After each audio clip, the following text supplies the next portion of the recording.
Peace and love, y'all. It's your brother A.D.V.I.S.S, and we are here with another installment of more interviews, aka memoirs of our real experiences.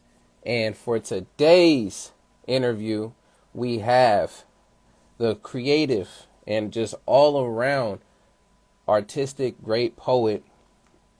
Dog days are over. Now, I'm going to add some more stuff real quick. I want to get at least the background that we have here, and I already see that Dog Days is in the building. So shouts out to you. Let me bring you in, as well as let me give you the intro as you are coming in. So if y'all tuning in, if y'all have questions too, please join in and add questions. We appreciate it so much. But with that, as I'm bringing in Dog Days, here we go. So we have Hector F. Castaneda, aka Dog Days Are Over, is a writer, creative coach, musician, and producer. He's based in Alone Territory, East Side, San Jose, with a loving family of immigrants. He is a shape-shifting chameleon, night owl, bellowing in the oceanic void. So beautiful. Constantly phoenixing the architecture of his body.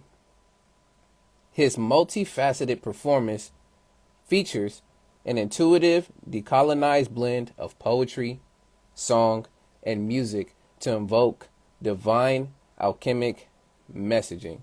And with that, y'all, I'm going to go ahead and I'm going to bring in Dog Days Are Over. And what's going on? I see you in here too, Juju. How are you doing?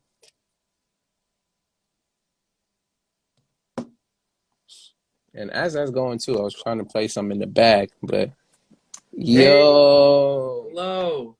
how are you doing? I am feeling radiant.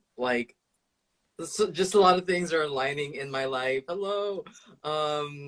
People coming in. It's Yeah, amazing. and this is one of them. Like a lot of opportunities and for us to and like connections and yeah, I'm really happy that we could finally make this happen. Thank you so much for having me. Oh, shoot. No, thank you for reaching out and, being able to provide the time to do so. Mm-hmm. Because, again, I not only do this just so I have content, but I really want to display and show other people great individuals, creatives all around, not just only just making music, but we have Mm-hmm. poets, authors like yourself too. So just a number, plethora of Mm. people. So thank you for reaching out and taking of your Of time to come course. for the interview tonight. Mm-hmm. Well, with that, is there any questions that you have prior before we get into interview, or you want to share and tell people? Well, yeah, so my book, Strange Alchemy, is out the 22nd of this month. I'm really excited for Wow. it because it's taking like pieces I wrote in like seventh grade and rewriting them, some of which I like kept like kind of like intact. I was like, whoa, so this is Mm, something that still resonates with me. And there are also pieces that I wrote a couple years back that I am, as I like to say, re-alchemizing because I like pull out the essence of it and just make it more like sharp and concise. mm, And yeah, I also yeah, I have a single out on the 25th called Vine Thresholds. It's the instrumental version. mm, And yeah, I'm really excited for that as well because even though it doesn't have the vocals or like, the lyrics, it still, tells the story of how I want to find my own voice. And I'm kind of in this middle like rite of passage where it's like I can see where I can go and the amount of fear I need to let go of for me to be able to go to the next stage, and that applies to my writing mm. as well. And the best way to connect with me is through my bio link. In there is my newsletter. That's like the one thing if you would like to be up to date on all the different events and Yes. creations behind the scenes that I have going on. Signing up for the newsletter is the best way for you to achieve that. I also have a website, so feel free to explore them. It's got like pretty much all of my main creative projects. One of them is Oracularity, which Mm. one form or another will be in the book. I did send it out to publishers, so I'm thinking, maybe to get around the loops, I'll do an erasure of it. But Yeah. if when and like if publishers don't want to like publicate it, then I'll like include the full body of work because that's something that has really resonated with people. And this kind of segues into the theme of today, Yes. which is intuition and alchemy, divinity. So for me, one thing that I've noticed people asking me a lot is like, what is alchemy to you? And so to me, Mm. alchemy is like an everyday occurrence. If you are in a room isolated by yourself, there's still alchemy happening within your body, like your Yes. heartbeat, your, breathing, all the different systems in place in your body that allow you to be alive and to create. Like that for me is alchemy. And in the Mm. natural world, you know, what alchemy looks like is a plant growing from a seed to a tree. For me, it's like Mm. when the predator eats its prey and its body becomes part of its own. And yeah, so alchemy is like not too like it can be complex, but at its core, it's like really not. It's like everywhere.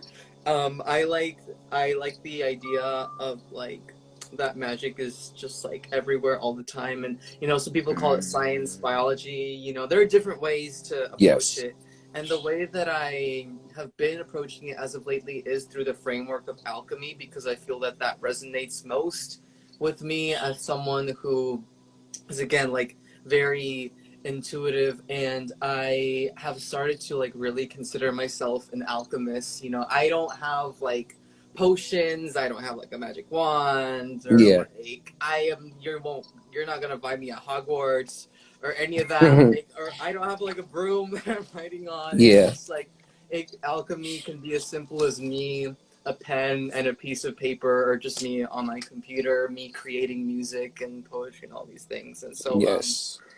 And yeah. shout So, outs to everybody in the chat right now. Shout outs to CT Lucas in the building.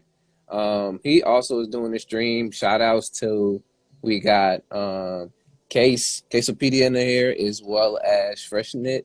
So thank y'all for being in here. If y'all have any questions that y'all want to ask Hector, Dog Days are over, mhm. please throw them in the comments as we are going. So thank you for that. Some of just what you sharing of not only people asking about, you know, what alchemy is or is to you in this particular case, but also a bit about the divinity, which we're gonna get into definitely Mhm. deeper later on into the interview. But the first thing I want for folks at least to know about you, or at least to tell them, can you give us a brief background about yourself and who you are? For sure. So, on my background, which you kind of already touched upon a bit, I'm based on Ohlone territory, colonially known as San Jose, California, Mm. and I live with my parents. I am I graduated from UC Santa Cruz back in June with a Congrats. degree. Thank you. Yeah, it was a degree in English and electronic music, Mm. and I feel like I let's see, what have I done? I've been part of the Stonewall International Poetry Slam based in Baltimore. Shout out to the Black Arts District for making that happen. It was like a pretty much like an all queer slam of non cis het people, and it was like so awesome to meet Mm. authors and poets who I had like read about and heard about and been in virtual spaces with, like Ebony Stewart, Portia O. What's that other guy that's like on Bud? It's like he wrote Helium, the book Helium. It's Mm. Rudy Francisco. Mm. Yeah, I like got to meet like these amazing people and just be like human with them. Like I didn't like fanboy like Yeah. every now and then. I was like, oh my god, it's like freaking Ebony Stewart and Rudy Francisco. But I like it was great to just be heard by people like them. And yeah, that's like I mean, okay. I'm trying to think, like, funnel down on, like, okay, what is it I want to communicate with people out of all the things I've done? Because I have done so many things. If y'all don't know, check when you do. Go on that bio link. You'll check. He has a whole resume of all the I have a creative things that he's resume done. in there. My goodness, there is so much I wanted to touch on. I went in, yeah, y'all. So you'll be there for days. Might be there for months. Even longer. So If you never you know. really wanted to. Yeah, so the link tree is a resume, and that resume has a resume, which is, it's like a whole fractalized, like, inception type shit happening. Yeah, like, I credit a lot of my creative growth to well, like, this, the initial, like, spark that really set me off was the Santa Cruz Word Church. We used to be Mm, based in the Museum of Art and History, and then we later moved to the Veterans Hall. And that for me was a space where I got to really, perform almost every week. I would also perform at the Mellow Mellow Kava Bar, okay. just like down the street by where that was, basically. And, like, it was a space for me to really grow in my writing because, open mics would usually have like a 4 minute time limit, and that would be a challenge for me. I would always be like rushing my pieces, and people would be like, oh, like, it's cool what you're doing, but I also, like, couldn't, like, catch on, like, all the way, because, like, my style is very dense and metaphor Mm-hmm. heavy. So over Mm-hmm. time I really learned how to, like, hone in on what I'm, like, really trying to communicate. And so shout out to them. They are not active as of now due to the Yeah. pandemic, but, it was great while it happened. And I'm glad that got to be a space for me during college for me to really grow into alch- the alchemy that I utilize in my everyday. And so, Mm, yeah. mm. Oh, thank you for sharing that. And kind of we're touching on the next question I had for you, but to phrase it in a little bit more, when did you begin creating poetry and art? I mean, ever since I could, like, hold the pen. I was a Mm, baby. Like, that's basically when I started.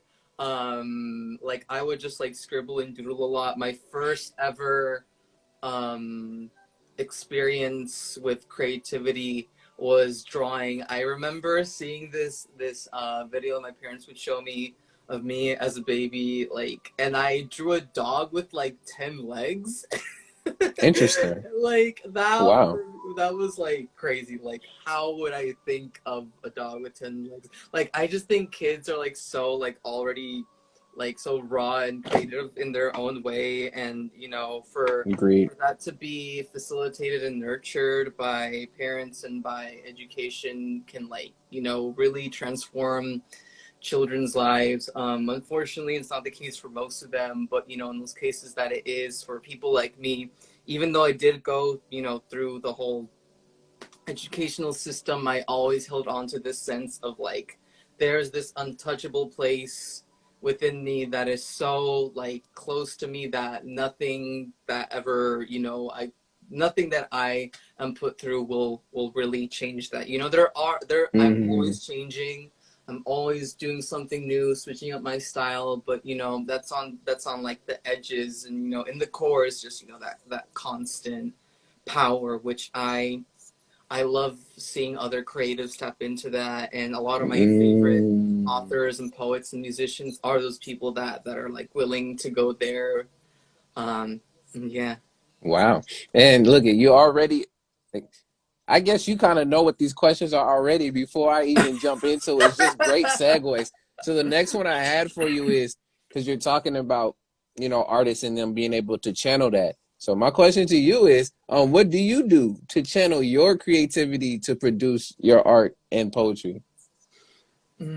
So there are a lot of things. Some of them that I can speak on in this moment are that I listen to a lot of poets. I listen to a lot of music. I love just hearing new innovative artists. Like so here's one thing, I'll listen to albums all the way through. That might Mm. be like out there for some people. For me, that's just how I I exist. do. I do the same thing. I'm with you. Yeah, like I've heard and I'm citing my friend Gabriel Kittle Servine from Santa Cruz, who used to be part of the Santa Cruz Word Church. He said it's like reading a book when you just like listen all the way through, and the songwriting is poetry. Yes, ocularity. Thank you for that. Yeah, that's one thing people sometimes call oracularity, ocularity, and Yeah. I love that because it's like more of the the linguistical association with the eye and vision and like peering into the future, present, and past. Okay, I'm spiraling. Going back to what you You're were saying good. about like how do I set the stage for me to create? There is, and I know that a lot of people deal with this creative blockages, writer's block, all that. So I mean, like Yeah. the world is it does what it does. It's chaotic and ordered at the same time. Oh my God, thank you for coming. Um, someone that I really appreciate just joined it. I'm just like, Awesome. um, Pokemon breeder Benny in the building. What's yeah. going on? God, stop. And oh my God, okay. It was good. I was talking So about how you channel and how you say you said set the stage for you to create your art. yeah. I was going towards something super specific. Okay, so the world is always, throwing information at us. It's always begging for our attention, whether it wants to like look at this ad or look at this, look at that. Especially, in this pandemic where a lot of what was in person is online, and the way Yeah. I've like you know, the way I've navigated that is to just like let myself breathe, give myself like space to pause and like look away from a screen. Even if I'm like in an interview like this, I'll be like looking around, looking in my environment, not always, Oh yeah, you're doing that good. because it's a thing with your eyes. Speaking of ocularity, like on a screen, because you're seeing so many things, your eyes create a depth perception for you to like it. Your brain still thinks that flat surfaces with like this chat, the stickers, and like people Yes. that you can like reach, and it's like whoa. But so it kind of like messes with your eyes a little bit, and that's what causes Yes. that strain. And it's not like necessarily like damage. It can get to that point, but like typically it's just like, oh, okay, eyes are adjusting and like making everything like flat. So if you just give yourself a little like time every now and then to like look around and like maybe look at something in the distance that's at least 20 feet away for 20 seconds, your eyes will be like, okay, so now it's like time for me to come back to this. So that analogy Mm. being a way for me to be like, you don't always have to be creating something. You don't always have to be outputting content. You don't always have to be doing X, Y, and Z. That Yes. was one of the biggest lessons for me. Hey, Sarako. Hey, Akasha Consultant Chabra. Like like, as artists, we think that the main thing, we think that, it's the art. I need to be creating this like all the time. I need to like be sharing this with people and like doing the absolute most to get people to see it. And for me, I've had to let go of a lot of that. I would burn myself out trying to DM a bajillion people about my like latest project. And now, Mm. ever since like really honing into the fact that whoever will interact with my work will resonate with it, and I'm still gonna like market it and promote it, but it's gonna be more calculated towards those people Yeah. who will actually give me like some sort of like energetic return, whether it's just watching or letting me know like, hey, this is something that really resonates with me. It's like changed my perspective, like Yes. like I really don't want to burn myself out, and I still do. Mm-hmm. Definitely not as often. It still happens, but it's crazy how like when you really take time to invest in yourself, whether that's a coach or self-care or like just meditating or like doing nothing. That Yes. how much like of the work is still happening, like when you put something out there into the world that is the internet, it's being shared on like so many other platforms other than just where you put it out on, like that was Mm, crazy because when I started uploading videos to YouTube, I saw like, well, there's like YouTube and SoundCloud, like there's like 10 other sites that this is uploaded to at the same time because of how like I don't know, like mm, there's just so many things linked to that. So just know that like you're gonna reach people who aren't even on the platform that you're trying to reach them on. yes. Um, and like it's that trust that you put in the work, you did the thing, and now it's time to just be like hands off. My friend Chris Harpster, shout out to Chris Harpster, who is also a really dope poet. I mean, at the Santa Cruz Word Church, he told me What's good, that Chris? yeah, like he told me like it's it's like if you have a museum exhibit, you're not gonna be coming like every 2 hours to check in on how it's doing. You're just gonna like walk away and let people experience it, and that for me was so powerful because it's like, yeah, like I Hmm. don't want to like lose sleep over analytics or view counts or like all these Yeah. things, which it's I think it's okay to have these things in mind, like, okay, this is just to see how you're growing or how you're doing. Even if you're not growing, it's like you get to see the progression. It's like, okay, this is the visibility that it gained. That for me, that's what it is. It doesn't Mm, have to do necessarily with its worth and how good it is. It's just this is how visible it is. This is how much this is visible. For some people, that means a lot to others because some people are more dependent on that, especially if you're like, I guess, like more out there, if you're trying to be more like out there. But basically, going back to what you were saying, yes. how to create that creativity, a lot of it is so the creativity is the fruit of this big tree that is your life.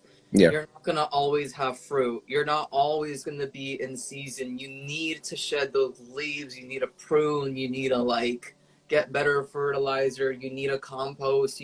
There's so much behind the scenes that happens when you're creating. Yes. I feel like that's not talked about as often for like I don't know, like you know people, we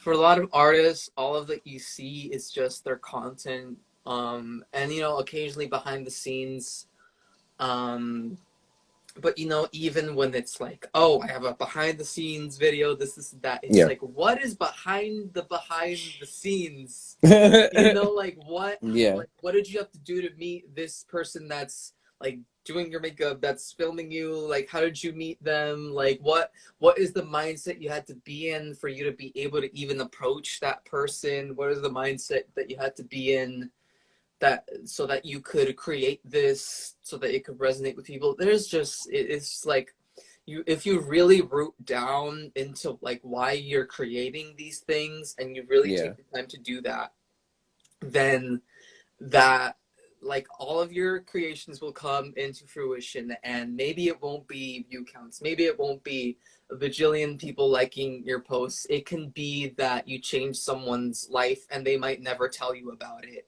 And that is like a big lesson I had to learn, kind of like just knowing that by my work existing, it's already creating an impact, and I don't need to do anything more than that. And if I do, then it's just taking it another step beyond. Yes. Yes. And yeah, like a good formula, just to like close out on this thought, And you're good. is like the 80/20 formula for me. Like, you want to be like cultivating space for yourself, for others in your life, about Yeah. 80% of the time investing, researching, learning, intaking, and that 20% of the time you want to be outputting, which is, I feel like socials are the 20% that you see, maybe even the 5%, 1%, Yeah. 0.1%. of creations. So like if you just keep in mind, like, okay, everything I'm seeing on this platform, let me just say I see like a post on IG by someone I really admire. And I'm like, damn, like why am I not doing that? Like how do I get to there? Like the moment you start comparing yourself to other people out of like Yes. shaming yourself and not because you want to grow, that's gonna like hinder you so much. Like it's wild like how much that can do. And like that's another thing, right? That is a blockage. It's just, you know, the blockages are everywhere, and so is Mm, the abundance. And that's what I want people to see, that this is an everyday type of thing, that like once you build and expand your awareness, you'll see like, oh, so this is how this post, this is how this caption is like influencing me or not. And like you can do what you want with that information, and like we're just seeing information, and it's up to us to determine how that resonates with us, so that we can best determine the path to take in our own lives, to be able to make that 20% be yes. like multiplied into 10 billion percent. Awesome. Oh man. Yeah. Thank you for again setting that space for yourself as well as those folks around you that are creating. And there's one way, y'all can look up the 80/20 and then figure out and put Mm-hmm. those together for yourself to see how that works, because at the end of the day we're here to share, but then at the same time we're also here to help build and create. So y'all continue to, as well as thank you for everybody coming in. Shouts out to Angelica for following. I appreciate you so much. Thank you. As well as, please, if not, please go follow Dog Days Are Over, Oh, aka Hector. thank you so Please much. go support. And when I mean support, don't just go say, hey man, shoot, cool, and then leave. Like, shoot, if a post comes up, like the post. If you go and see the link, go to the link tree. Look at something, go ahead, click on it. You look it. You won't be disappointed. I'll tell you that now. I know I keep saying that with every person that comes on, but I'm being serious.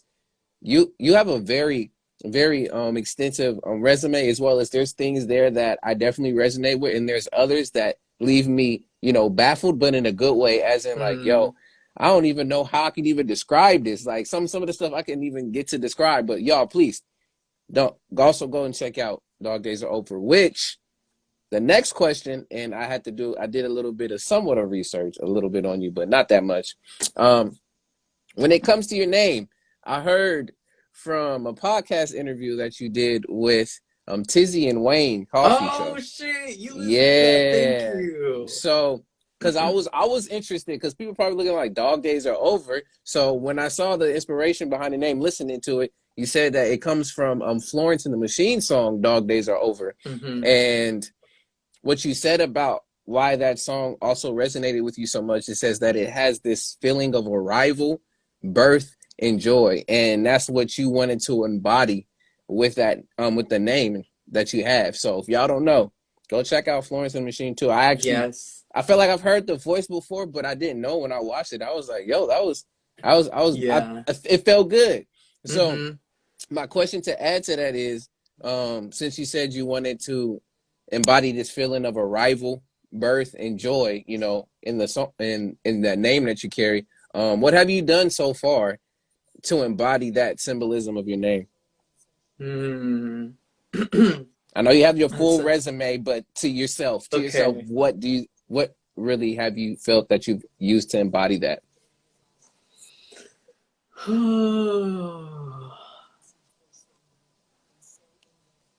To embody the energy of Dog Days Are Over, Mm-hmm. like for me, what that feels like is like when it's the feeling you get when someone tells you that your work is like that, it's basically changed their perspective or brought them a new point of view in a way that Mm, challenges them to grow. At its mm, core, that's what this project of mine is about. To, and even if they don't like message me, like as I mentioned earlier, I could change someone's life and never hear about it. yes. um and for those that do put in the energy to communicate to me that my work has impacted them, like that is what like gives me life. It in one way it well, there are a lot of things that keep my creativity running and growing and thriving, and that like gives it a boost. Like I wouldn't Mm, say it's at the foundation, because to rely on that wouldn't necessarily be the best, but it like yeah. it I'm very self-driven, and also to hear that it's like, oh, like okay, it's like a reaffirmation of what I already knew. So, Mm.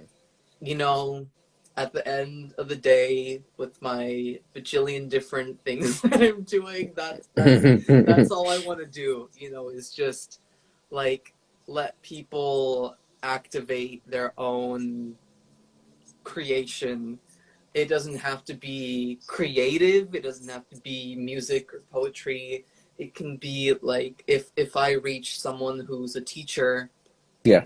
who, like my mom, and they have something to share with their students, whether like they just mention it or they build a whole curriculum Yeah. around it. Like that for me is the impact that I am looking for, to like have like this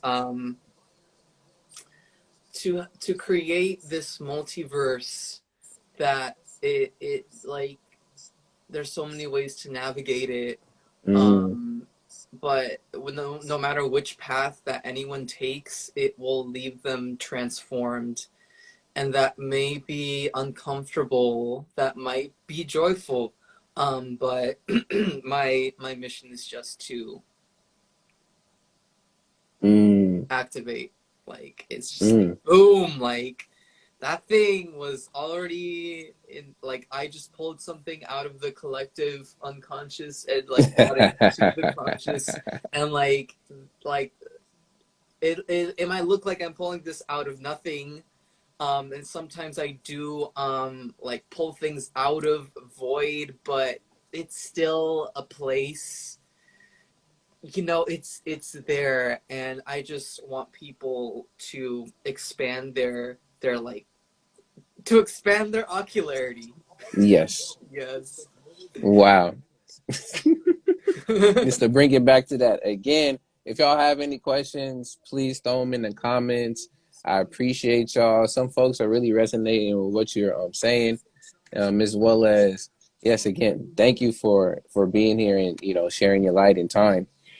Let's get into some more questions, and then I also got some. I call them fun questions. Sometimes they may not be fun for other people, but I got a few fun Okay. questions in some ways.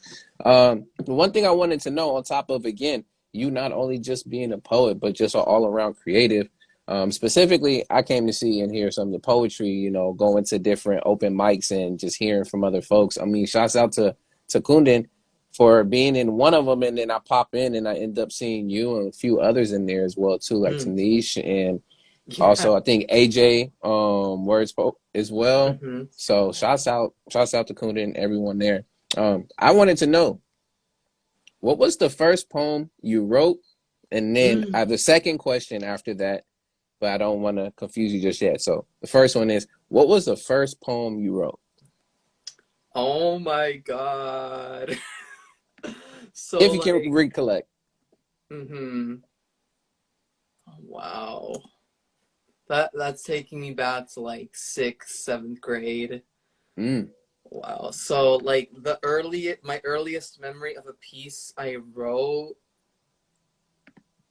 it was like, and I actually have a video of wait, no, okay, I'm thinking of like okay. So in my YouTube, I like uploaded a while back this like earliest footage that I have of me at an open mic at my middle school. There was like maybe like 5, 7 people in the audience, and like students and like a teacher. And what I talked about in that piece, it was like this. I think it was a couple pieces, like one after the other, but they all connected. It was basically about how I observed myself and my role in the world, Mm. in this world where there is like so much. that is being destroyed and created at the same time. Like Mm. like I still have this feeling that I had as a kid that like I always knew deep down that I was born in a time where there's going to be like a huge shift energetically, which we are like all in right now. Like the Yes. pandemic is just one symptom of that. You know, Age of Aquarius, like all that. I'm not just, you know, things are always changing.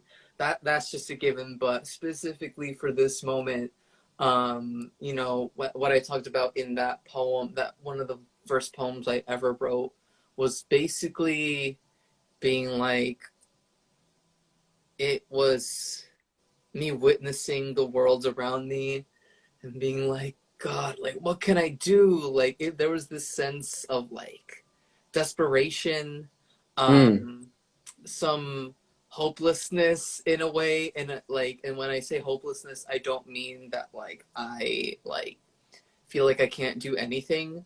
I Yes. have always known there are things I can do, but it was like, where do I plug in these tools and resources for me to like make things change? Mm. You know, like I've shared that with a couple people and like they were really taken aback by that. Like, and I'm taken aback by that because like it's like I am like in seventh grade and I'm like talking about these things that like feels like was like going through some kind of like Mm. existential midlife crisis. I feel like a reason for that is because like, and I say this like every now and then, and I used to say this a lot in college.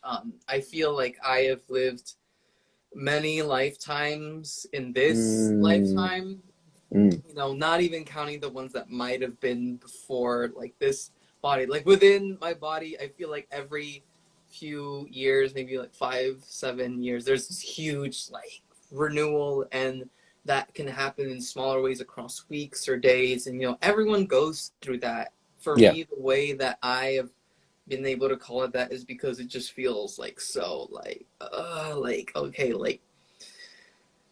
the neurodivergence, you know, like that's like a big one. Me being neurodivergent means that in one way that when I transform, it is extremely alchemic. It's just so extreme for Mm. me, you know. And like when I was writing that first earliest piece, Mm-hmm. I could already sense that there was all these things that were going to be happening in my life. And, you know, for me to like honor that, for me to put pieces from around that time into this book, Yes. is monumental for me to like be Mm. able to meet my past self in the middle and still like, yeah, I say the word honor a lot because it's like, yes, this is where I was, this is where you were, and look at where I am now. Like it's Yes. like it's crazy, like how I could go from my first piece, like very, you know, stream of consciousness and jumping from one topic to the other, and like, you know, every now and then they'll have like this like metaphor happening to um now, which for Mm. me is like one style being oracularity or ocularity, where it's just it's still the Mm. stream happening, but it's very like one image after the other. It's like um seeing a vision just happen like with your eyes closed. It's like, Wow. yeah, you know, they're all Wow. chained to each other. Um yeah, I feel like I could pause there. Continue. You know, Wow. if you want to experience that for yourself, you can check out my video oracularity and just Oh, I feel I that. definitely I Yeah. definitely did. It there was so many moving parts in there. You had the Oh, person who thank was you. dancing and listening to you in the background. And like you were saying earlier, um, you still have a real straight and very, I'll say, atmospheric way of how you bring your words that honestly, when you're speaking them, it creates a sense of a new environment without like even like you're still here. Like I can still be sitting right here. But when you speak your words, like it seems like I'm transported somewhere else. And Mm-hmm. sometimes I don't even know where that somewhere else is. Mm-hmm. So yes, y'all go and check out again. Go and follow Dog Days Are Over, aka Hector, Thank you. and please check out a lot of the things. Yes, go up there, click on that, and click on the link in there. Again, there is so much information, so many different things in there for you to experience. Okay, y'all. Again, if y'all have any questions, please throw them down in there.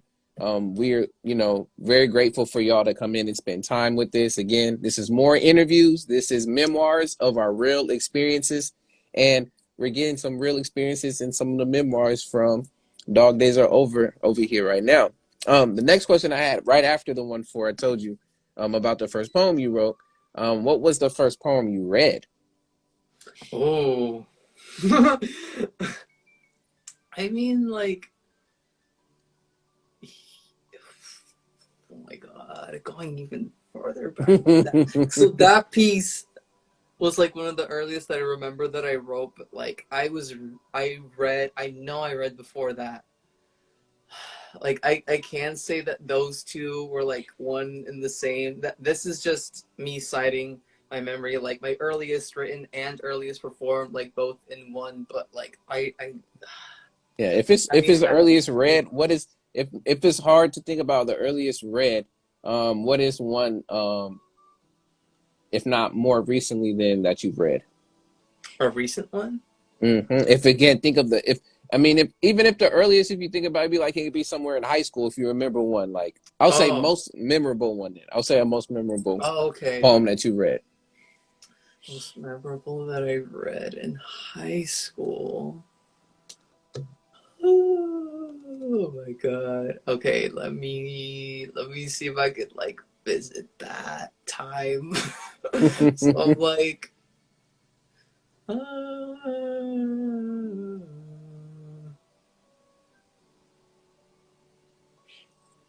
oh, okay. So I remember, and I can hear you playing my music in the background. Thank you so much for Oh yeah, we got that. to. It's the support. I'm not just gonna come here and just only interview you. Yes, I'm gonna run some of the streams up on Spotify. Go Thank listen on you. Bandcamp. Yeah, no, you gotta. I'm just not gonna be like I appreciate that and like you reaching out. I'm like yes, I'm gonna do my part. That's what support is. It's again like you said, you're getting that the reciprocation of the energy. Like I Mhm. respect it, so I have to. Awesome, for sure. Thank you. Yeah, so and like a memory did come back to me. So I remember being in high school in my environmental consciousness class.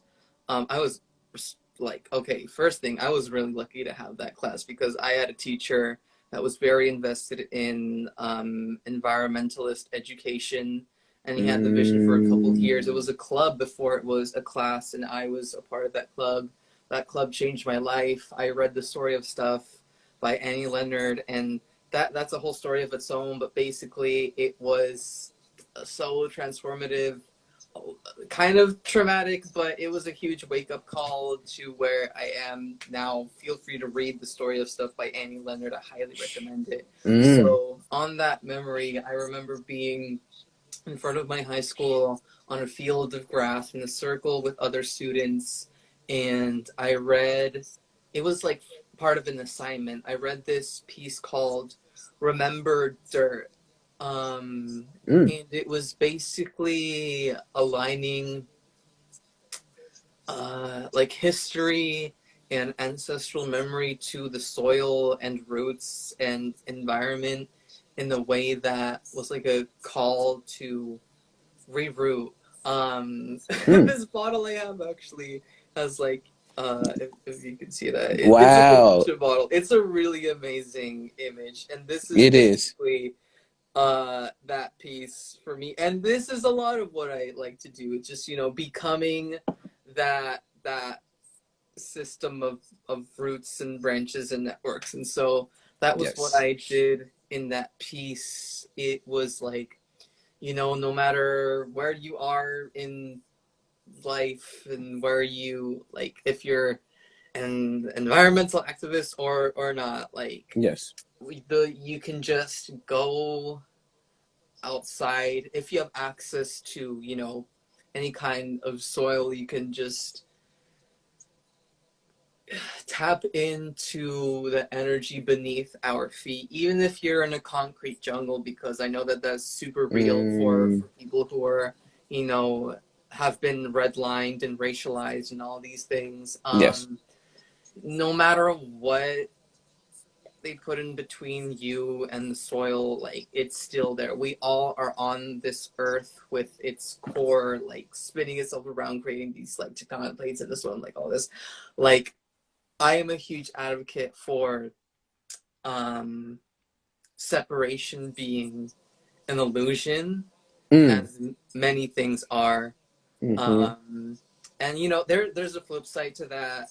Separation can be a very real thing, but you know, and this is the alchemy, right? As above, so below. Yes. But what I see a lot is this focus on the above, and for me, the below part is tapping into the separation as an illusion. Um, Mm, Even though I can come up with a bajillion counter arguments, but for me, what that, yeah, even like for me, what that is like if I, and it's kind of like the butterfly effect. You know, if I plant, if I create like a seed bomb, which is basically like clay, that encapsulates soil with a bunch of like native wild seeds, yeah. and just be like throwing that shit all around my neighborhood, like then I might notice them grow in places that might have never like allowed for that to happen. And I feel like that's what Mm, my pieces can be too. They're just seed bombs that I'm like throwing out and seeing what grows and where it, you know, roots down. Um, and so yeah, like I feel like that there's impact there for the life that sustains on a microscopic and macroscopic level. And like, you know, it can, separation being an illusion in terms of like how, you know, on this platform it might seem like there's this huge hierarchy of like people who are like inaccessible, and you know, maybe yeah. it is inaccessible because there's systems in place that make that possible, but you know, the system is just bad magic. Is like this weird alchemy. Mm-hmm. You know, there's a lot to alchemy. It's not inherently good or bad. It's the way it's used. And so when The there are intent. these illusions in place, they can become very real. But you know, Yes. they are still some. They are still, you know, an illusion. An illusion is up for debate because it can be real, it can be not. But basically, what I mean to say is the more that you like connect with yourself and your environment and you become this, when you become the embodiment of a shrine and a tree and a soul in the flesh, then that's when you can like really make some crazy energetic shifts in your life. Like, and like it's this nexus point where there's just so much happening that it'll inevitably branch out into like all the other parts of Yes. your life. And so for anyone that's like listening to this now in the future, who was like, what the fuck is this guy talking about? Like, so what I've been doing this whole time is just, you know, talking about the like, I have been, you know, alternating between, I've been talking about the roots, but Mm-hmm. I haven't been talking about how necessarily to make them grow. Mm, I've been I've just been talking about like where I'm already at, where I am mentally, metaphysically.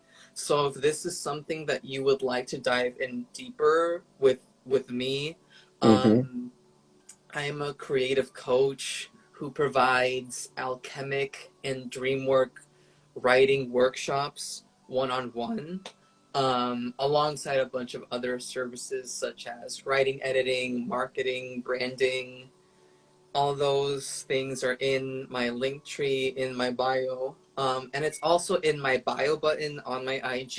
It says book now, and you can book a free call with me so that we can get to know each other. So I can get to know where your blockages are at creatively, how you'd like to grow. Mm, And yeah, because this is something that can't really be summarized in an interview. This is something that like people make yes. courses about. So if if you feel like you're confused, if you're unclear on a lot of things, just don't don't let it like cut you off from this, because Yes. once you start to see what you don't understand as like something to help you grow rather than something that is inaccessible to you, then you can like really, make those shifts in your life happen. And yeah, I'm pausing there. There it is. Look at y'all again. Um, please tap in if anything interests you and not only sparks your fancy but resonates. Please do tap in with Dog Days Are Over. Please do. With that, it's a great segue then before talking about the seed bombs and throwing them everywhere, seeing you don't know where they're going to plant. Let's get into a few fun questions that I got. One of them is I always like to do my would you rather. So I have a would you rather question. So that's for everybody too. Whoever is here watching it now, later, whoever you want to answer the question, you're more than welcome to answer the question. Um, would you rather explore space, but you can't hear anything, or explore the ocean, but you can't feel anything? Oh. So you said ocean, but you can't feel anything, and space, but you You can't what? can't hear anything. Ooh. Mm-hmm. That's a good one. Oh my god. I think, hmm, you know, okay. First thing I'm letting go of is health things that can happen if you go into space and too deep in the water. Oh yeah, yeah, yeah, So yeah, with yeah, yeah, yeah, that yeah, yeah, out yeah, of the yeah, way, yeah. I would love, I think, to.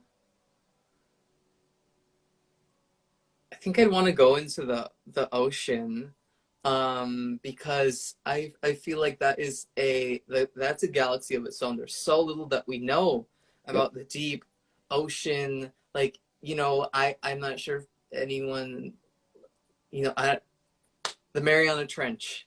Yes. All those like Oh. super Mm-hmm. deep trenches that are like very unexplored, and it's like this abyss where it's like super dark, and there's like these hydrothermic vents that allow for life to exist, and like the weird like bioluminescent beings Yes. that are there. It's like an alien world. Yes. And if I, could have an experience that was pleasant and not, Yeah. like scary and like, oh god, I'm like 20 bajillion thousand like feet under the ocean. Um, that Yes. that would be one place I'd like to explore. And it's interesting how both of these places you mentioned are like full of void and empty space, which harbor like a Mm-hmm. lot of life, Yes. like scattered like all throughout. And I feel like they are, opposites in, oh well, maybe not opposites, but like they're polar, and so you explore one, you still get to learn more about the other, because as Yep. above, That's so below. exact. So So you see where I went with it. Mm-hmm. yeah, and so I still know that even if I just go to the ocean, then I might have some intuitive revelation, like, oh, this can like relate space in this way. Yep. And I think that, like, I feel like a, a lot of people might be like, oh my god, space, like, let's go, Yeah. which is cool. I just know that, like, our very own Earth is already so unexplored. As much as Yes. we have become industrialized, there's still so much we don't know about the Yes. ocean. And it's this. Oh my god. it like the closer you get to the Earth's core, the more that you like might be like Mm, I don't even know. mm, I feel like I can just leave it there and let people run with that thought. mm. Yeah. Yeah, no, I honestly I agree with you. I also would have picked the ocean because again, some of the points you said, I resonated with that as well. And I mean, in the ocean, it doesn't mean that you can't come back and share your experience. Just because you can't feel any doesn't mean that you're not able to visually and do all the descriptions of how that can be felt, you know? So Hmm. I agree with you on that one. That's For mine. sure. Um, Yeah. Second one I got for you. Tell me or tell us five things that lift your spirit.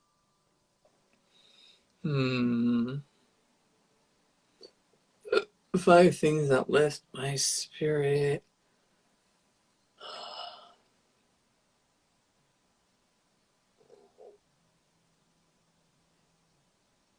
One thing is like the people around me in my Mm, house, which is my mm-hmm. family. I'm really lucky to have a family that supports me in what I do, like even if they don't understand it. You know,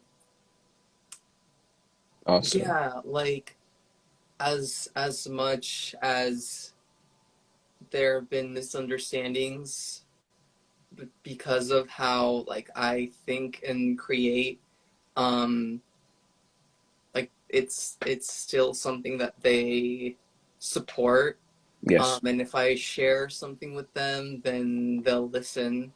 um yeah, like if you have parents that listen, then you're like really lucky. Like I found this out after like really like no getting to know like people's experience with their parents. I'm like, oh my god, like that is so like horrible. Like, and some Yes. people don't even have parents, or maybe just like one, and you know. So I'm lucky to like have the family that I do. And you know, it's still a journey. It forever will be, you Yes. know, to be like, hey, this is what I'm doing, this is what I'm creating. It's not unlike anything you've ever heard of. Here it is. Uh, you know, but at its core, I do have the support to exist and create here. So that's my first one that Awesome. lifts my spirits, because it gives me the space to be able to do things to for that. Like it's like Yes. without the environment and the home, like I there's not really much else I can do. Like there's still a lot I can do, but definitely Yes. not as much. So another thing that lifts my spirits is I have this altar here, like, and I can like actually like show a bit of it, like, so, oh, okay, There there it we is. go. There it is. So this is like right next to like my like little like setup here, Okay. with the yeah. So this emerged from my sister helping me rearrange my room because I had this, just not what it looks like now, and it's got these like instruments. It's got like a tarot deck. It's got this book called Mm, A.D.V.I.S.S, which I highly recommend. She sat with her ancestors for 30 days and wrote about each of them alive and having transitioned.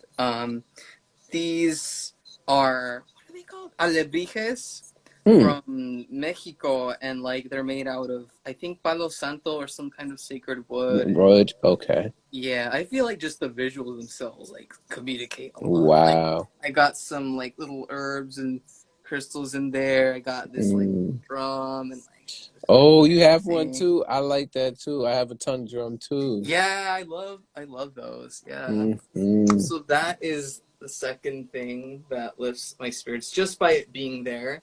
Yes. Um and when I interact with it, it like takes that to like a whole new level. Third thing that lifts my spirits is my partner.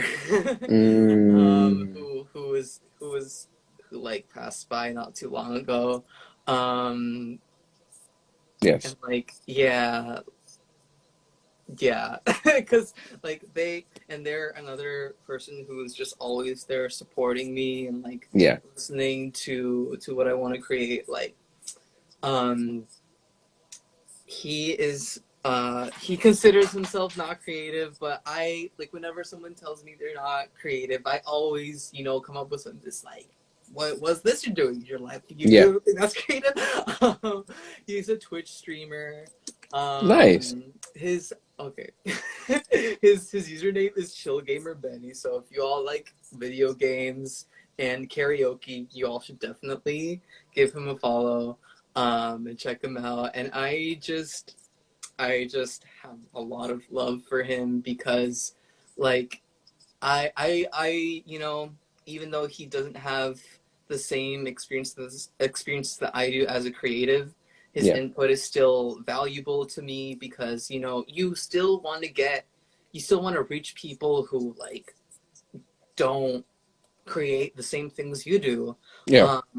because like as much as it's great to like have people be like, oh my god, this thing you did with like the riser and the effects and the compression and the reverb and to be seen for that is cool. But like when someone like him can just tell me like, oh, it feels like this is from like Sonic, like that's still so great, you know? Like I would have never thought that my song would feel like it's from Sonic or like that I'm this wow. mhm. That is. Yeah. I'm gonna say. Look, I'll say this. I'm gonna let you continue.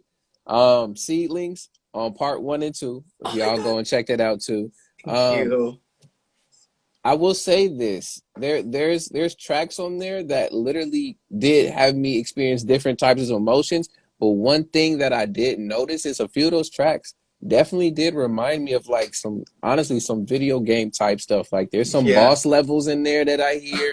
The instrumentation changing, dramatically from one part then to another part, rises, then it comes down.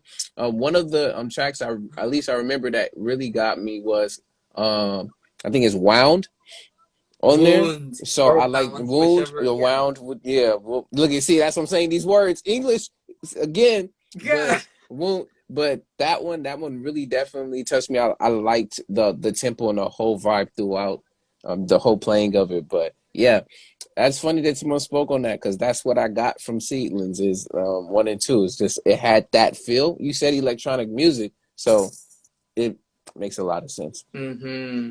Yeah, like okay, let me come back to Wound. I'm just gonna finish the like other two things. Yes. Okay, okay.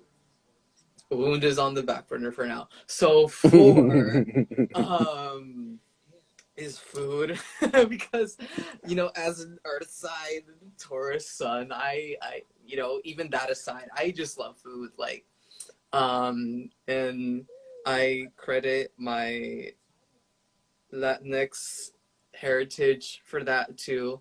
On Mm, my dad's side, it's Otomi slash Nyanyu spelled, and I'll spell that in okay. chat real quick because I feel like that's important. And I don't hear many people like at all like mentioning that. But yeah, so Mm, those names are my closest lineage that I have found.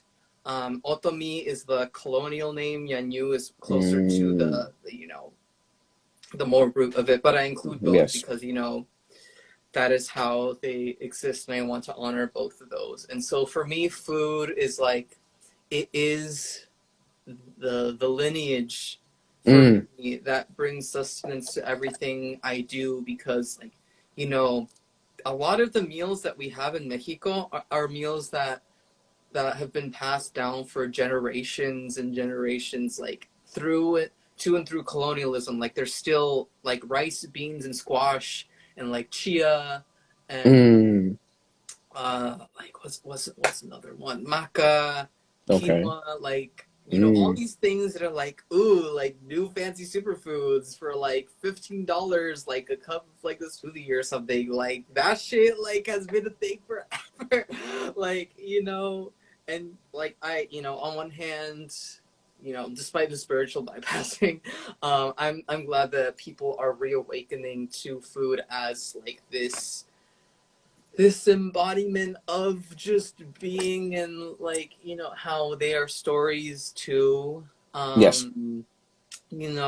Like, and one, okay, so back to the rice, beans, and squash, or rather corn, beans, and squash. Squash. That ties to the story of the three sisters. Um, Hmm.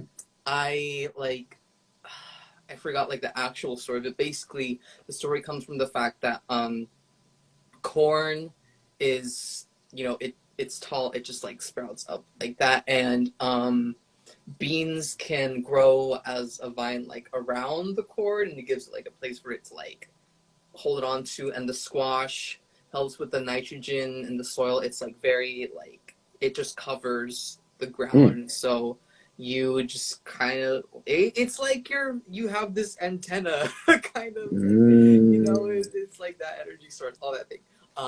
But yeah, it's that symbioticism, like, it's crazy that what you can grow together really well also tastes really well when you cook it together. That's something to reflect on for like a couple of days, Yeah. along with a lot of other things we've talked about. But basically, yeah, and I'm also huge on spices. Oh my god, I cannot eat almost anything without spices. Like, Mm. if it doesn't have it, like, Don't want it. like, Got you. like I'll still try it, but if I am having my own bowl of something, it's like I'll just, don't mind me, I'm just gonna pull out like some oregano and cumin, and Mm. like a lot of like maybe like some allspice, or like there's also like Old Bay, and what's another one, like Maggie, and what's another one, it's what's another one that my family would really use, it's like adobo, and like yeah, all that stuff, all that good stuff. Yes. All the spices, all the things. For people it can be overwhelming, but for me, I like exploring new things in food too, and not just art. Awesome. What about that fifth thing we got? That fifth one that uplifts my spirits is singing. I love to Mm. sing. I have been doing my very best to improve. According to my partner, I have been improving. That makes you really happy, Yes. because he sings a lot too. He always opens and closes his live streams on Twitch with a karaoke song. He's been singing a lot longer than I have, so for him to tell me that is like so great. And I actually recorded last night for the first time in years, Oh wow. after like I have been coming out of this blockage of like thinking that I'm not good enough to sing. Yeah. And I recorded a song that's it's the instrumental version of, it's the vocal, what I recorded was the vocal version of the instrumental version coming out on the 25th, Vine Thresholds. Nice. um Hmm. and like, it's crazy what that can achieve as an alchemic thing. Like, there's so many things that happen within your body when you sing, that aligned with certain like nerves, and like the vibration of your voice, it's like this like healing resonance in your body. You can get really like into Yes. that, but like I like what I know from singing is just that it makes me feel really great if I really get into the flow of it. After a while, my palms start tingling and feeling like they're Mm. vibrating, and like my voice feels really opened and like warmed up, and it's this intense euphoria that I get, and it's like the closest thing to me, to like one of the closest things to me, that what people might consider God or source or spirit or whichever other Mm. name. Because it's like you're alchemizing in real time on a level that is like aligned with like a melody and harmony and pitch, and you still do that when you speak, but when you sing, it's like the intention is like maximalized, and so Yes. singing really is very potent for me, and I can't wait to like record more. Like it's Mm, been exciting me more instead of like making me feel scared and anxious. So yeah, that really uplifts my be spirits too. beautiful. Thank you for sharing those five. And the last one I got, because I want to see what you'll come up with this. And then I have three last questions, and then we'll be done with the interview for today. And again, I appreciate your time. Um, Next For one. sure. If someone gave you only four items of your choosing to create something eye-catching, what would those items be, and what would you create? 4 items to make something eye-catching. Wow.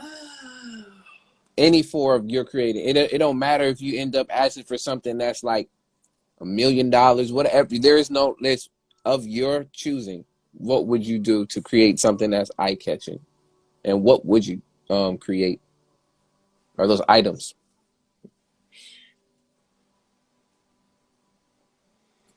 Hmm. Wow. You said 4 items? Four items. 4 items. Whew. Take your time. It's all good. I know that you're good. You're good. Okay, so I don't really, well, I do know, and I don't know why. I like had this vision of a huge um statue. Hmm. Maybe there's like a bajillion statues of this like all over the world or something. But if there was one, it's like made out of like I think I don't know what color. It would be either black or white marble, Okay. or like a light color because I would like for the surface of it to be like um, so there would be images on it, Okay.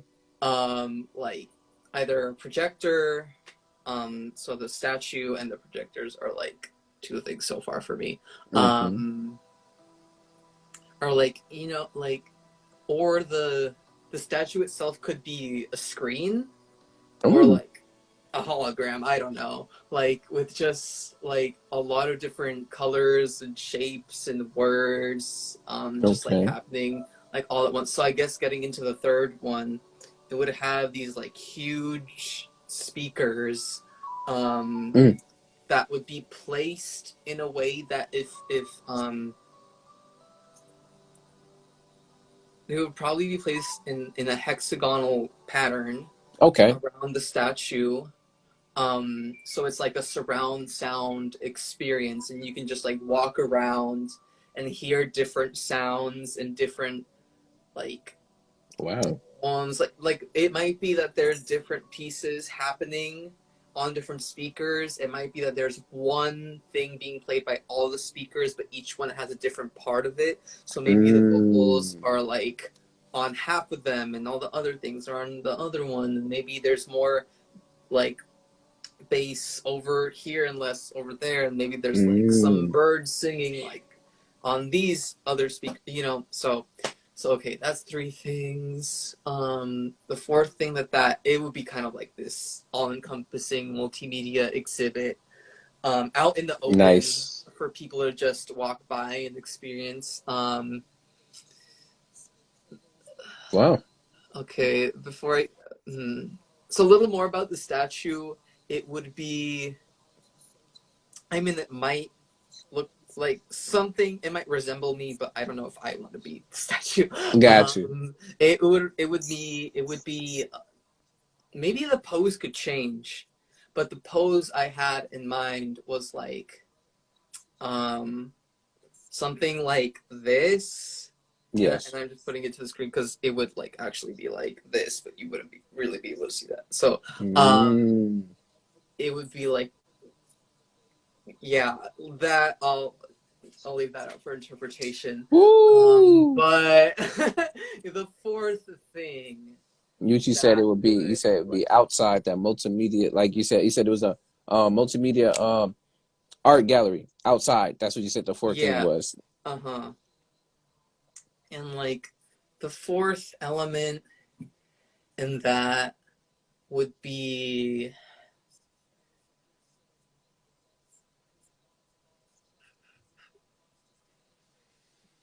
like a like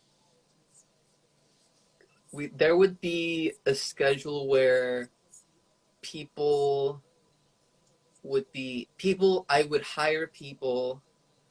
That's my fourth thing. Other people, I would hire people to be there and like be a facilitator of that Mm, space, mm, and so that they can expand more on like what is happening, and for people to also like be funneled into my like closer community, like, oh, they can be like, so this is the guy that's putting this on, he has all these things happening, if you want to know more, feel free to like do X, Y, and Z, like, nice.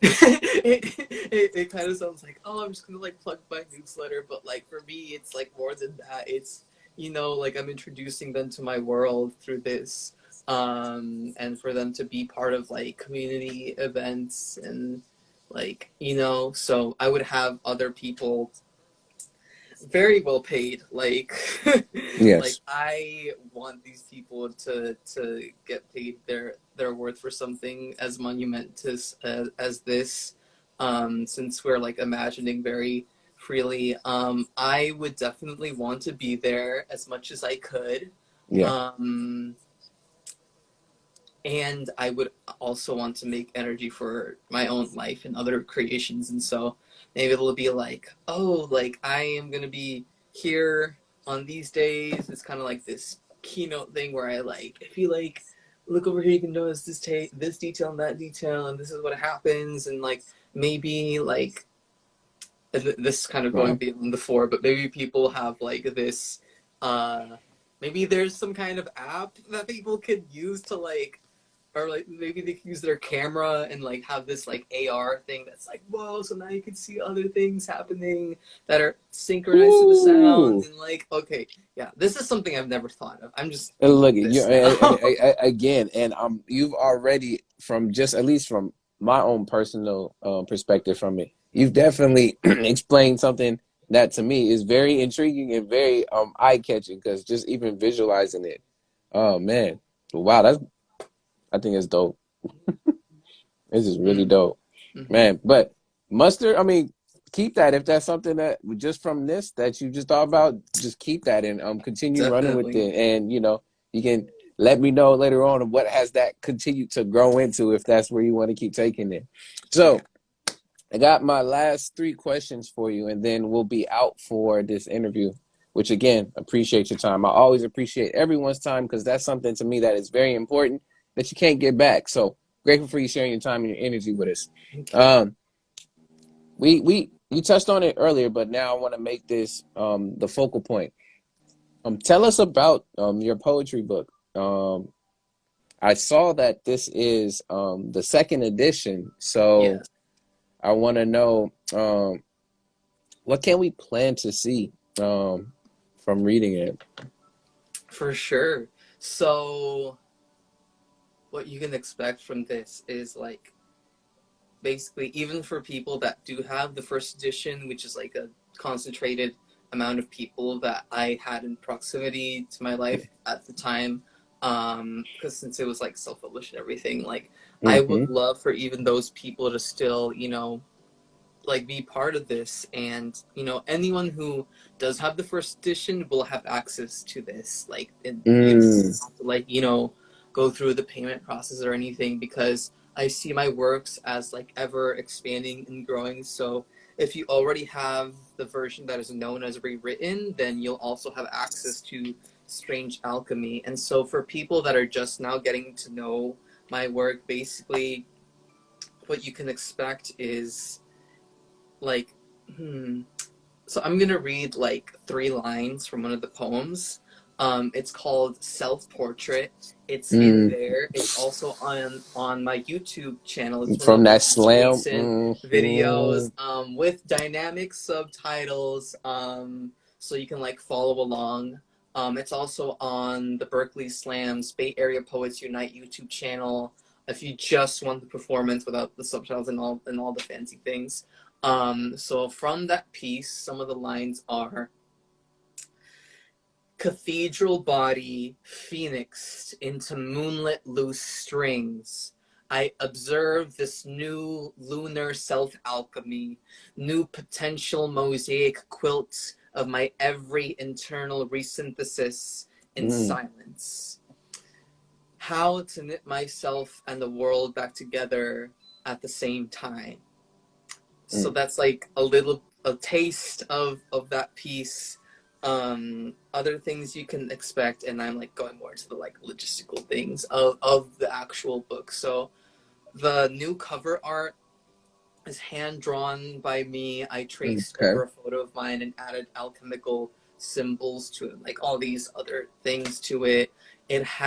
Right now, as of right now, for now, it's over 60 pages of poems and music. It has pieces that I've written since 2012, and I'll be also including graphic art that I created in addition to the cover, and some photos that I've taken that I feel are relevant to the pieces that I put in there. In one form or another, I will have my poem Oracularity. It's kind of like a you know, that's like a single for me. If this were an album, that would be the single. So that single will be in there either as an erasure or the full thing. And I also am planning for it to be an ebook that you can kind of flip through. Like there's this thing that you can do through HTML. It's like this digital flippable book that you can like click and be like going through it with like all the page numbers, so you can feel like you're not just like scrolling. It's like that experience of like, and that'll be included in this, because like so right when it drops, I'll be sending out the digital version to everyone that got it. And then I'll get into delivering that to people, like the physical copies, and the electronic ebook will be electronic book. The ebook part of that, and some bonuses in there. It'll have links to all of my current publications. It'll have like at least 5 in-depth writing prompts to activate your intuition and clear your writer's block. This isn't just going to be like, oh, like try this out and do this thing. It's not going to be like to the sense. It's going to be like this whole like framework thing for you to like go kind of like, maybe not step by step. It'll have like a lot of like guidance for you to like have the poems and pieces in there be examples of like what you can create, not to like copy me, but to like find the alchemic potential within yourself. It'll also have 15, as of right now, never before released songs and poems that I've like never put out. I was like, this is the spot for me to do it, because this is self-published. I can just go crazy. So that'll be in there. And for like everyone who buys the book, I'm offering an extension of my discovery call for creative alchemic activation as a creative coach. I really love like helping people grow and seeing how they can go from struggling with like writing or feeling like they can't write to like just writing something right off the bat within like halfway through session. Like that's happened to me before. Someone was like, okay, wait, like I want to write something. I'm like, okay, like I didn't plan for that, but sure. And then it happened, and I was like, oh my god. And like, yeah, so the way that kind of works is like the more I get to hear about your creativity and your dreams and purposes in life, the more images that come into my mind. Kind of like with my poems, and I can describe those images back to you.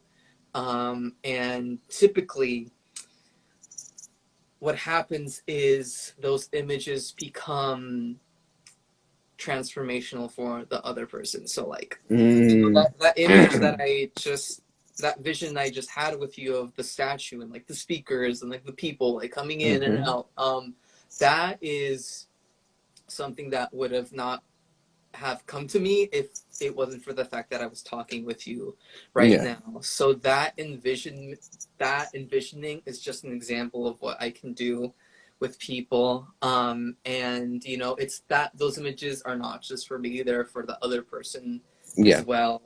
And yeah, that's a bit of what to expect from that. It drops the 22nd of this month. Yes. It's Yes. soon to. The price right now is 13 plus shipping. If you pre-order it, it's gonna go up to 16 when it drops. And yeah, that's basically a lot about the book. Awesome. No, you definitely did. And again, appreciate it. Like, folks will, again, if they gravitate towards it, they will definitely appreciate the same thing too. Because the one question I want to add along with it, and then we're going to get to the last two, is on top of that, because it seemed like you, again, it seems like you just flow with it and you know where I'm taking some of the questions, even though I ain't even sent them to you. But you gave so much content that is going to be in the book and what people can get from the book. What is a message? It can be one, and it can be, we'll just keep it at that because the people can get so many from it. Okay. But is one overall message you want your listeners and your readers to get from the book? Mm, If there's one thing that you walk away with from my book, Strange Alchemy, it's that you are so much more powerful than you can imagine consciously, period. mm, um, mm, like, because there's so much trying to tell us that we can't access that within us, that we need something external for that to happen, that we always need it. And you know, there are coaches and healers out there such as myself, but all we're doing is just reminding you and reactivating that which was already within you. yes. So like, you know, I feel like that adds to the experience of having another person facilitate it who is like in tune, because when you know that it's already within you, Yes. when if you collaborate with another person for that, it's just going to grow even more than if you started from, you know, not believing Hmm. in your potential and power to create alchemy and change in your life. So yeah, like as, as much as you might hear this from other people, the power really is within. And like, and I feel like there's so many layers to that. And with this book, I want people to dive into those layers, and not just know consciously, oh, I have the power. I want people to be like, I have the power within me, and to not just know that, to like exist in that, you know, like Mm. it's such a huge difference for me. Hey, wow, beautiful. Yes. So y'all heard it. So if it's ringing to you, definitely go for it. I'm already right now making sure I need to go to work because I'm going, not like leaving now, but I'm gonna go to work because honestly, yeah, right now I'm gonna go into the links and I'm more so need to go and need to purchase my copy. Oh, So thank you so so I'm much. definitely gonna check that out. With that, because we're still here talking about people touching into that power within and not only just sitting with it, but applying and using it. We're getting to now. What are your thoughts on divinity and intuition in connection to your life and your passions? Hmm. My life and passion. Mm-hmm. I'm gonna try, I'm gonna hone down on that. That's really big. Yes. That is so expansive, which is great, you know. I just want to like be like, okay, what I want to say right now is the way that divinity and intuition plays into my life is, so on the cover there are these alchemic symbols, one of which is next to my mouth, which is a spiral. Mm. Which I didn't know this when I found it out, but that's actually a Mesoamerican symbol for speech. Mm.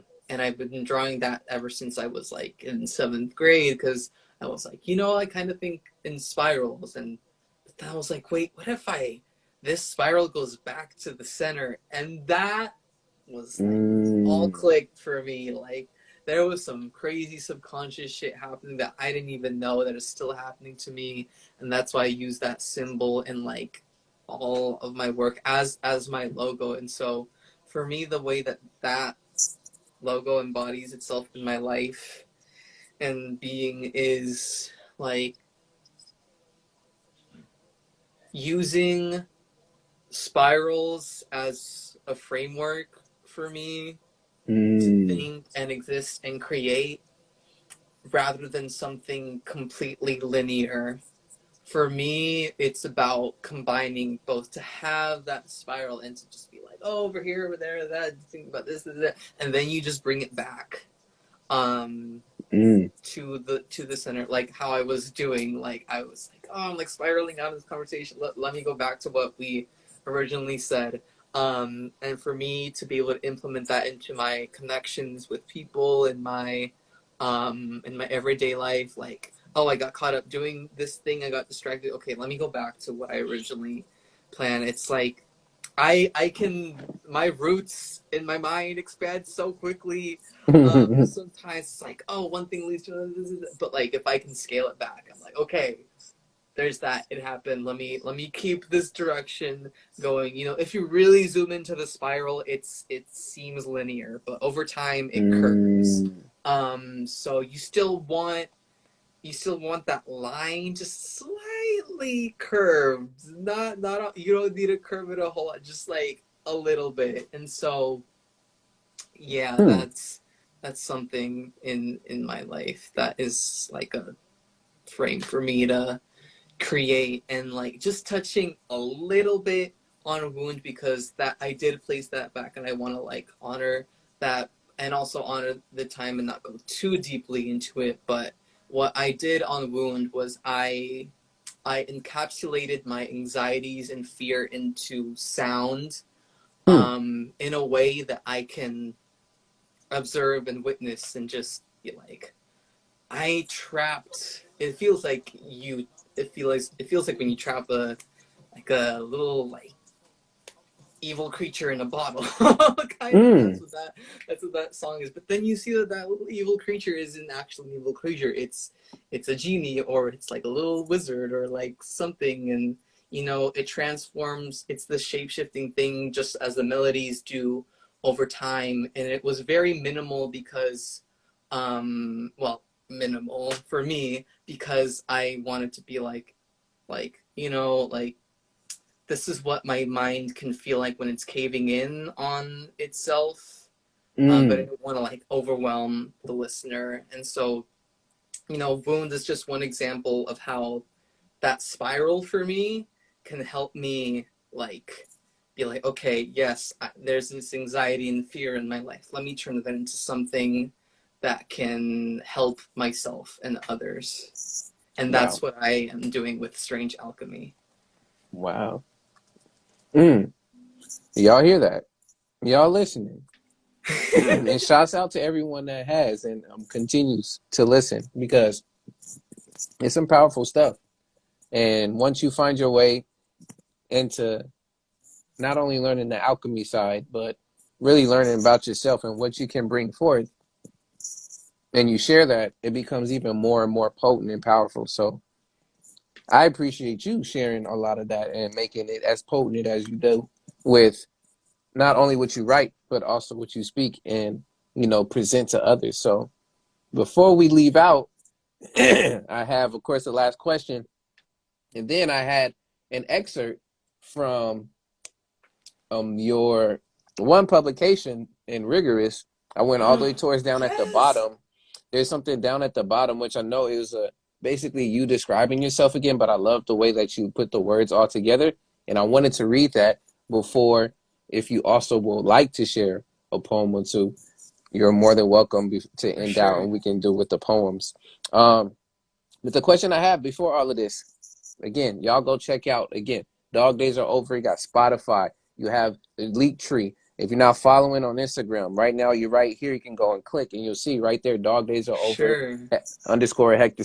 Please Yes. click, click, click. And everybody else on YouTube and stuff too, I have all those links done later. It'll be there, good to go. But last question I have for you. When it comes to art, life, everything pulled in together, do you see the quantity or the quality?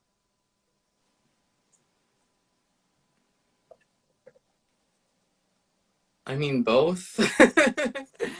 How not however. And and at this stage in my life I've been focusing on quality a lot more.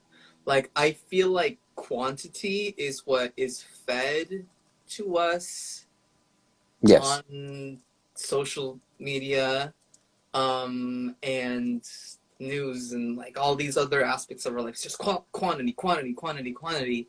Um, so for me to focus on the quality is to like unify those two things together. And so, like as I described, there's a lot of quantity coming from all directions. So it's like, okay, I got it. I've Yeah. been hearing that Yes. my whole life. Quantity, quantity. Like you need to have this amount of things out there to be able to do this, and that's just a very vague example that can be applied to so many things. So for me to focus on the quality is to have more one-on-one connections with people, to send more voice notes, to have more smaller groups, to reach people who I Mm. know will resonate in one way or another with what I'm creating and co-creating with people. Yes. Um, yeah, because for me that's where it's at. Like the reason that we're out here like creating all these things is not so that it can like change the lives of like half of the global population.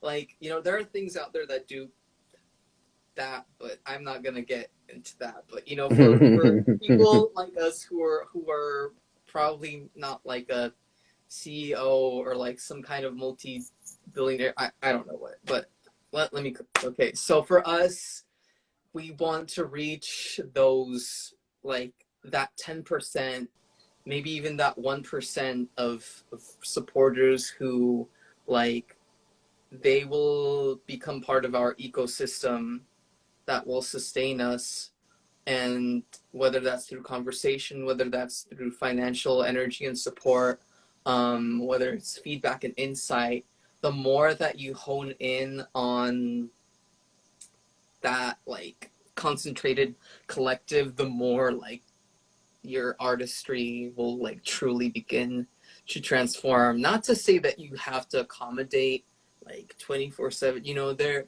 There are moments where you can experiment with curation and like seeing what works, but at the end of the day, you want to create things that resonate with you, because that will be the most sustainable for you to create. And so yeah, I am so much for quality at this stage in my life. Mm-hmm. Wow. And y'all have it. And before, again, thank you again to Dog Days Are Over. Hector, thank you so much for the interview. Those are all the questions I had. And again, y'all, please go check out Dog Days Are Over. You got the link tree in the bio, as well as you got Spotify. You got so many other different places that you can check Dog Days Are Over out. But before you do, I have the excerpt I want to at least read from Rigorous. And then after that, if Sure. you have poems you want to speak and share with us, please do. And then we will end out the interview Awesome. in all.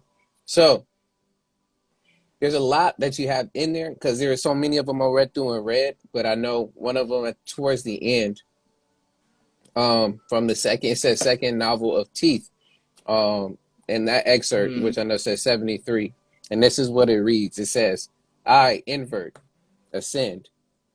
Every heart in my gut rises to my temples and becomes God. They blasphemize themselves humbly, assert divinity of all else around us. A motion picture of colors, shapes, flora, fauna, and bodies come into a focus.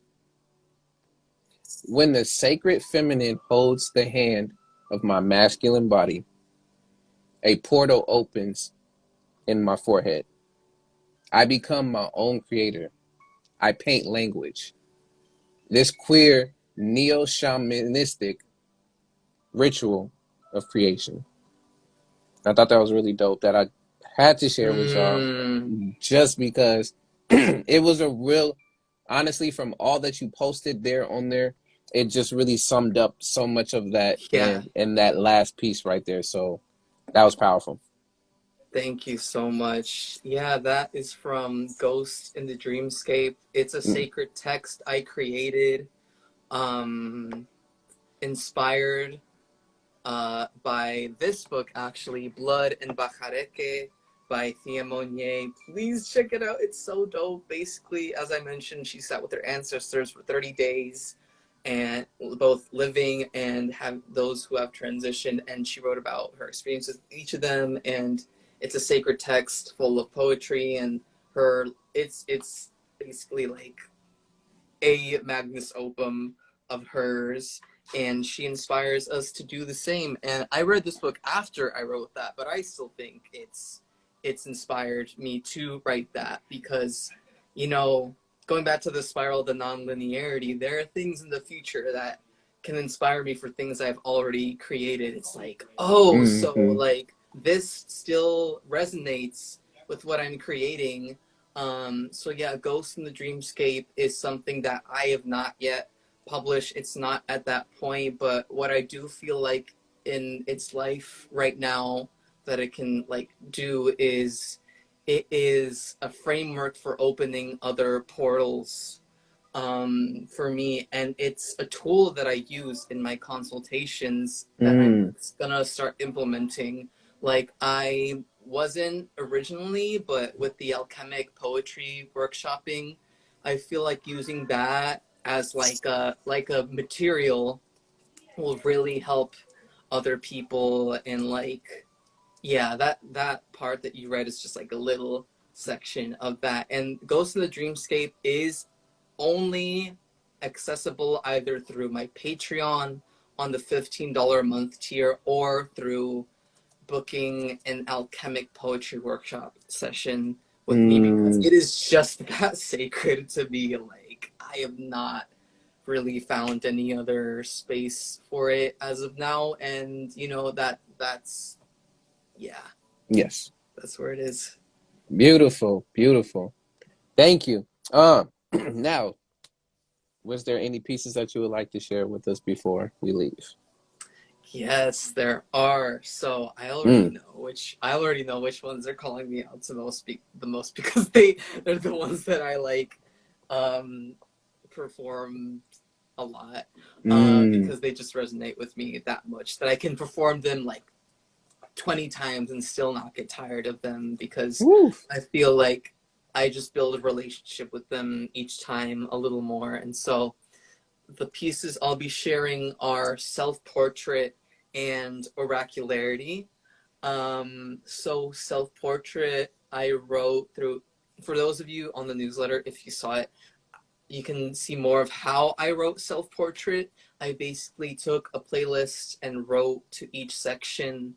I was crying my eyes out when I wrote that, and you can learn more about that in the Mm. newsletter archive. So this cool thing about Mailchimp is that even if you're like haven't joined the newsletter until like weeks and weeks left, if you just go through the archives, like it's all still there. So if you want to learn more about how I wrote that piece, feel free to check out that newsletter. And the second piece, Oracularity, is on, both of these are on my YouTube, but this one I created a full-on visual for it as you experience yourself. And Yes. I made it in collaboration with this aerialist, pole dancing poetess named Frankie Moonlight Tanimal. On Instagram, they are at Frankie Says Pause, so feel free to check her out and support them. They are like another fellow multi-creative queer person that like I am so happy that I got to collaborate with. They are with the Poetry Brothel in LA, doing like very like multifaceted, sensual like shows. So feel free to support them. If you're in LA, definitely go out to a show with the Poetry Brothel. And so without further ado, here is Self Portrait, Part 1.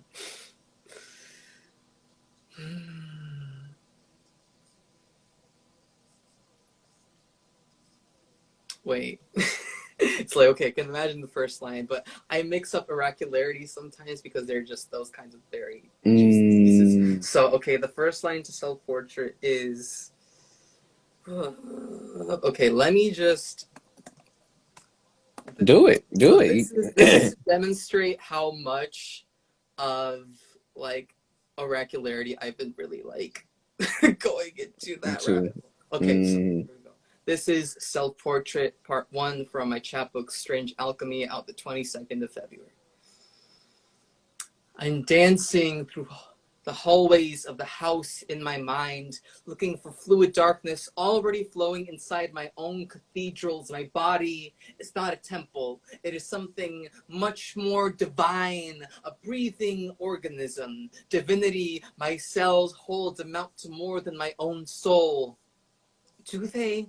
Where is the line drawn between who will become more God than what is incomparable? But waves reflecting moonlight remind me I've learned enough tonight from moments that do not shine. Beauty is really just pain, re-alphabetized into an etymology of gold over fractures, broken into a ghost of the word perfect. And the same could be said for the house inside my brain. I have learned to architecture from dripping dark, seething out my pores. The moon taught us all. She always has been a reminder, her radiance, phasing magnificence, just like my every wake and wane in the window pane, and how anything can become it. Pain, the one thing that will destroy so mercilessly. It will amnesia your restful, make you forget. You can phoenix the atom bomb in your heart, because sometimes all I can ever do is wait the moment I will run. 3, 2, 1, and go. As the strings fire, they ice their way in disguise and pass through the Trojan horse. 3, 2, 1, and go. As the strings fire, they ice their way in disguise to pass through and Trojan horse the strings, woven vertically, so tightly across my face. They are unlearning unnecessary tension when all else seems to threaten. I can break through. I know I can. I just need a breaking so graceful you'd think I had planned how I would be reborn. Cycle once more. Unwind me. I know the mirror can. He has my same hands to slowly peel back my skin, the same pen as well, the same feet to get back up onto. I take myself apart like no lover dreamed they could. Undo myself so carefully, pieces could be resealed in a single origami precise sleight of hand, like I was telling myself to stay put this entire time in my stagnant wholeness. One of the boldest self-surgeries you have ever fucking seen. I can love myself back into radiance, back into ease of internal flow, back into re-remembering my otherness, to re-become a shred of divine worship. Is called back into the prayer this way, as if there were not any divinity before, but I remember all the music after the Amen, all the harmony before Amen. Ra lost its sun. The sun shone before we ever fucking named it. No thing, no where, no name could ever confine me. No syllable or lack thereof could ever confine or define me. No ocean could ever not remind and undo. You Remember what birthed first. She, Earth, she is a home from explosions. Universe says, when will we learn to silence our own eruptive detonations for humanity? When will we learn to silence our own eruptive detonations? I'm still sitting, dancing in that internal house, my cathedral body phoenixed into moonlit loose string. I observe this new lunar self-alchemy, this new potential mosaic quilt of my every internal resynthesis in silence. How to knit myself and the world back together at the same time. Self-portrait. So that was self-portrait. Yeah, it's powerful every time. And it's now having you perform it live and not watching it and everywhere else. Man. Speechless. Thank you so much. I appreciate you receiving all this. Yeah, that piece takes me to a whole new place. And we're about to go a little deeper with this other piece, which is like 2.0 of that one. So yeah, self-portrait is like my way of turning my pain into beauty, basically, in a way that's like, I am this ever-changing being that can like I don't even know, like I don't even know consciously all that I'm capable of, but I want to help activate that with other people as well. And oracularity goes like what this touched on, danced around. Oracularity is that I'll just get into it. There it This is. is oracularity. It's streamable on all major platforms as well as YouTube with an audio-visual experience out in collaboration with Frankie, Moonlight, Tanimal, and it will be on my chapbook in one form or another. Strange Alchemy out the 22nd of this month, February. And here is oracularity, aka ocularity. In the distance I hear a knocking, and it does not make me cower like my mother's knuckle knocks. It cradles the internality of my forehead and sparks, catalyzes its inner uncrucifying from the body held onto so tight for so long, for so many centuries. The way light glints at its own reflection. It glistens and gleams into God's last dream, dissolved onto the mouths of his disciples during his last supper. Supper is just a synonym for rite of passage for slumber. And so in the thesaurus of my mind, my every stomached meal becomes a ritual, becomes the inversion of sacramented Eucharist. And my every ancestor awakens from the grave of my inner mind mausoleum, and they chant in harmonies stacked like summits, birthing other mountains on top of themselves. And in this way, I'm reborn like I always am every day. This ceremony blesses my skin with the alive of my pulse, and I tap my wrists in awe at their organic machinery and how my breath is the summary of my well-being, and how many bodies have died in the name of unjust sacrilege, and how the priest never forgives sinners within the depths of his lockbox. Just isn't lockbox just a man's way of imprisoning what he knows can set fire to his skyscrapers, like his sky suddenly scraping itself into the multiplicity of a black hole singularity until his ego crumbles back into the stardust that birthed it, like how a mother could unbirth her child at any moment but does not, and thus the undoing becomes the holy, and thus I am undone until I am nothing but a ball of light floating incandescent in the hands of spirit, telling my father spirit had something special in mind when they decided to emerge me from the shadows of what should have never been born. My mother's birth canal too Mm. narrow, my cranium too large. To this day, I've had to constantly allow ancestral and descendant energies to cradle me out from narrow birth canals each time I'm reborn, and this channeling and everything but a death, and death is nothing but a vein collapsing into a root system, and I Mm. am every nothing that brought me here to breathe myself into existence until I resurrect every choir the preacher deemed too revolutionary, too Mm. potent, too earthquake. And so I paint a self-portrait each time enough of my cells invert themselves into near a recognition, and my cognition expands beyond the scope of the previously impossible, and possibility becomes a crystalline sphere within my grasp, and I sigh at how closed eyes could channel a river through their forehead as well. All they have to do is sit in the field of bullets and neuron and bone and blood and clay and metal and fire and the webs and mirrors and kaleidoscopes and listen and listen and listen, listen, listen, listen, listen, listen, listen, listen. Oracularity.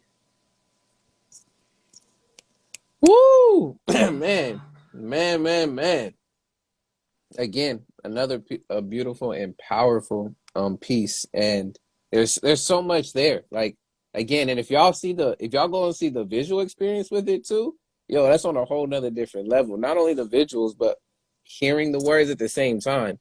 But I always appreciate live performances of that sort, and there's so many pieces that I want to talk and like grab and just be like, yo, man. But just the imagery of the rebirthing and talking about how can a mother rebirth, or unborn, and then talking about how you coming back through and rebirthing using ancestors, and Mm-hmm. have like that. I thought that was extremely dope, and there's still, again, the whole pieces all around that, but that's the one that definitely, again, grabbed my ears listening to you perform it again. So thank you so much. um, is there any last thoughts or anything else you wanted to say before we end out this interview and performance stream? Hmm.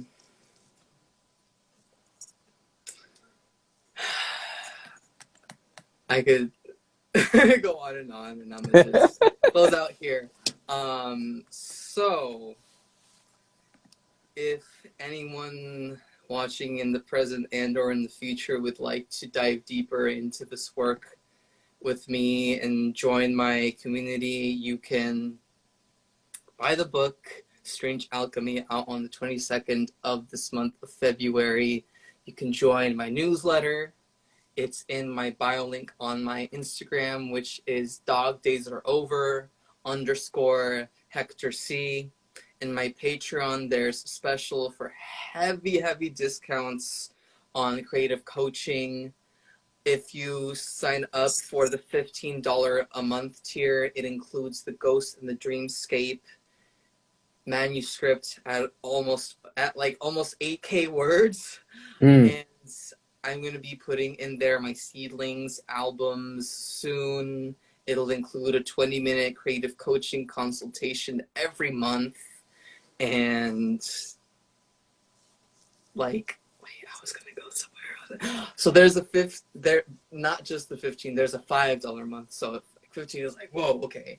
Like, there's a $5 one as well, and there are other tiers above that if you all would like to support that, so that you don't have to be as oh, what's he doing, and what are the bigger projects that he's putting out. That's kind of where those bigger unseen for now projects live, Mm-hmm. and it's like a very passive way to support me while you get an active amount of content your way. And in Lakesh Alakin, which Mm. means basically I am you and you are me. Mm. And yeah, thank you for having me. Of course. Thank you so much again for this time, and this has definitely been such a great experience and an interview. So shout outs to everyone that popped through. Mm-hmm. and showed love, as well as, again, thank you for bringing your art, sharing your book, sharing all that you are with us. Of course, there's so much more of you. It's expansive, but thank you for giving us a nice feel for who and what you do. Again, dog days are over. Hector C, thank you so much. Thank And you. with that, y'all, this has been another More Interviews, aka Memoirs of Our Real Experiences. And as we go, continue and don't forget to continue to write your memoirs Mm. and experiences to keep growing and share your life. We'll see y'all next time for the next interview. Peace and one love, and we are out. Peace.